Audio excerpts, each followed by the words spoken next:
fucking 17. You're a grown woman. Act like it. And who lives across the road? JodiFuckinSue. And then the first day I met her, she was telling me about a church con for Easter. And how they didn't really do that, but there was this church, and you get the free back at this one, or you could get $100 in this one, and wouldn't know if I joined. I'm like, man, I'm not into that stuff. Y'all know I'm atheist, but I don't know, you know what I mean? Like, not my type of people, sort of thing. And then asked if I go there just to help her. I'm like, no, ma'am.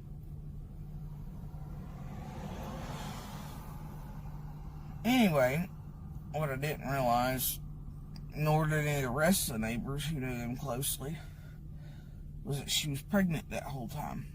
And I have the messages to prove when we all found out Summer existed, which was after she was born. Because in the middle of a snowstorm, here they come in February with a car seat and had to park at the end of the lane at Ben Hill and walked in with Summer. Because you couldn't get into the road.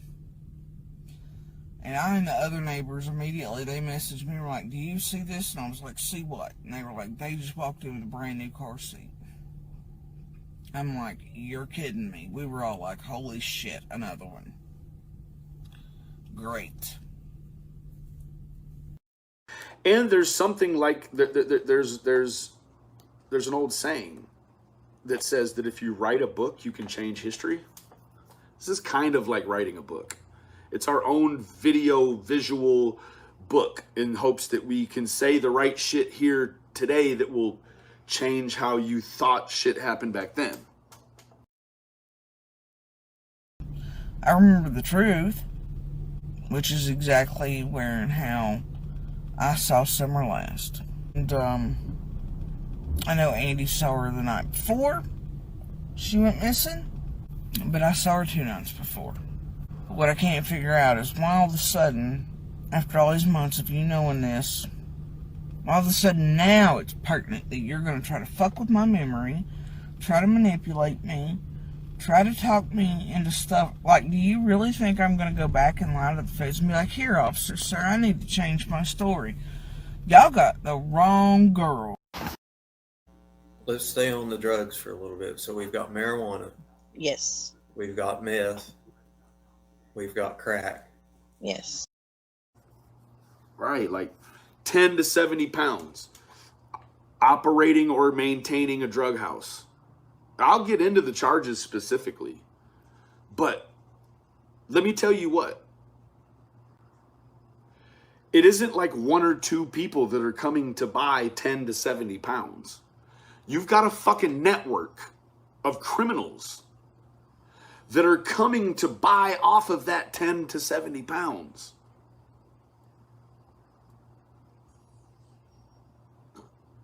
You understand that, right? You were the curators of a network that the net worth was 10 to 70 pound charge. 10 to 70 fucking pounds. Hoo-ah. 10 to 70 fucking pounds. Now, you see 2 years, you'll see 2 years on the disposition. This man got 2 years of probation for running a drug house in 10 to 70 pounds, man. Anyway, whatever. Even if somebody does build their good fucking luck to them, if you want to live beside me, so be it. We'll play that game. We'll play that game. And they ain't gonna be there for long. I'd about guarantee that.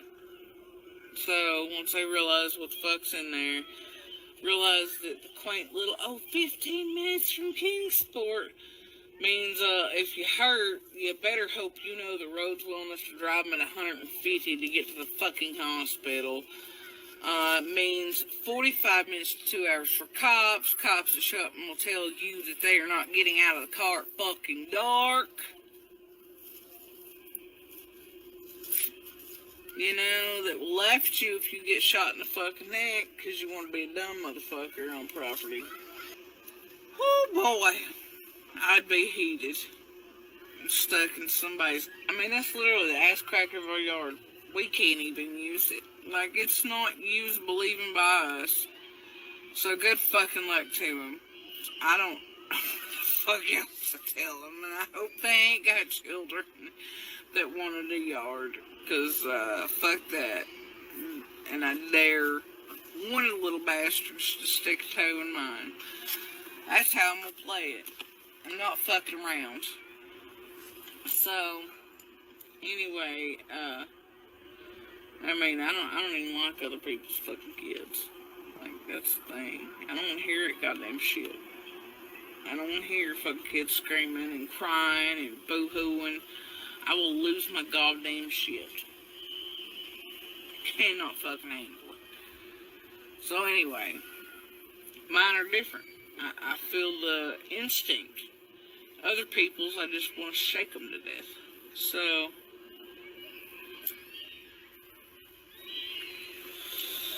and then I guess if they have kids, it's even better than they realize that their kids are going to fall off the goddamn cliff. Oh, Wendy, I'm assuming, I've been told that it was other sorts of drugs. I'm not here to accept or deny that. I can say that I know his background, and that his background, he was, he grew weed. He had a grow operation. It starts to make sense when you look at the time that was handed out, man. You look here, you can't even have a quarter pound. You can't even have 4 ounces of dope, meth, cocaine, crack, any of that shit without catching some real fucking time. So for him to get like 2 years of probation for some weed, you might automatically quantify the idea that he probably told on somebody. Like, fuck you mean you don't come off of 10 to 70 pounds, which is it's a Schedule 5. Fuck you mean.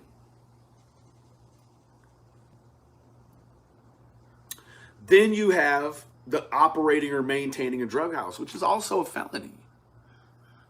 You just caught some really stiff charges, man, but the time associated with that, it didn't look right. It didn't look right at all.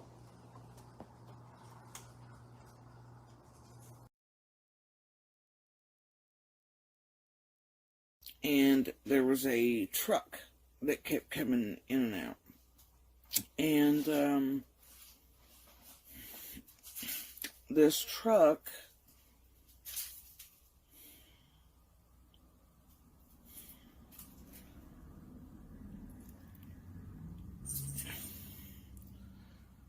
and the person in it kind of stuck with me, which was odd because I'm not much on cars. There were some things where beta blockers a couple years ago kind of messed with everything, you know, but it's usually Voldemort that was best with vehicles, and things like that, the past couple years. But he wasn't necessarily there during the times I was seeing this truck. And I did report that. I was like, well, wait. I was like, there was this truck. It was coming in at the same time almost every day. The guy was being a little weird, but I thought it was traffic for something else. And it didn't really, I don't know. For some reason, the guy stuck with me. I mean, we were just inches apart most days. He passed me as I was standing at the very tip of the driveway. But for some reason, his face stuck with me. And that's something strange these days. So, I did report it. And then it wasn't a description of the guy. Nothing really came of it. I didn't hear anything from anybody. And then, it wasn't long after that, there was a post by someone, and it was shared into a group. But somebody had shared that they had a yard sale, and they didn't live very far from Candace and I on Ben Hill, and that Candace and Summer had been there, and I think the boys as well. I'd have to look back and see where I saved that, and I'll put it in the comments. So I don't know who this is. I still don't for the life of me know who it is. But at a certain point I stopped digging because it didn't. Anyway, so this lady, after I'd reported the truck, and it did have ladder racks on it, but no ladders. The ladder racks were black, as I recall. And anyway, so like I said, I'll share her thing here in a minute in the comment section. But she describes a truck and a man coming in and out of where she's having the yard sale at, where Candace and the kids go. And that he was coming in and out, and it was a truck that hadn't been in there. And it matches the exact guy in the exact truck. And that's when I was like, this isn't right. And I tried to report it again, with the description and proof that I had previously said something to someone. That way it wasn't, well, you saw this on the internet and now you're saying. So I have proof that in my description came before this lady's post online, but her post was reshared into a group without her name or anything or information attached. And I was told it would be passed on to detectives, and I never heard anything. Insanity. It's insanity. And the really scary thing is I don't think. And then when I first got to meet Summer, she was rigid. Every time you'd hold her, she was stiff as a board. She cried. She had fetal alcohol sit in her ears like her siblings kind of did when they were younger. And obviously that whole time I had watched, but we didn't know she was pregnant. Every day drinking. So then, a few months goes by. I'm not over there. I'm not really paying attention.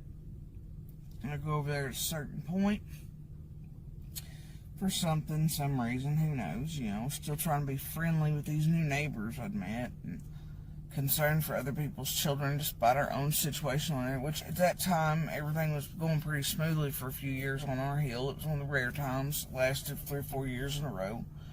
So it was calm my way. So at that point, I guess I had the ability to throw stones. Either way,